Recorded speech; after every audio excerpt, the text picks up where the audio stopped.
તો અમરેલીના લીલિયામાં પણ વરસાદથી ટ્રેન સેવા પ્રભાવિત થઈ છે। હરિપર પાસે રેલવે ટ્રેક પર વરસાદી પાણી ભરાયા છે। ટ્રેક પર પાણી આવતા ટ્રેન સેવા સ્થગિત કરવામાં આવી। મહુવા સુરત ટ્રેન દોડાવી શકાય નહીં। મહુવા સુરત રૂટની ટ્રેન સાવરકુંડલા પર રોકવામાં આવી, જેના કારણે જે ટ્રેનની રાહ જોતા મુસાફરો મુશ્કેલીમાં મુકાયા હતા। ભારે વરસાદથી રેલવે વ્યવહાર ખોરવાયો છે।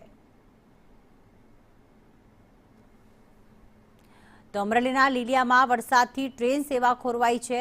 હરિપર પાસે રેલવે ટ્રેક પર પાણી ભરાતા આ ટ્રેન સેવાને સ્થગિત કરવામાં આવી, જેમાં મહુવા સુરત રૂટની ટ્રેન સાવરકુંડલા રોકવામાં આવી છે અને ભારે વરસાદથી રેલવેનો વ્યવહાર જે છે તે હાલમાં ખોરવાઈ ચૂક્યો છે।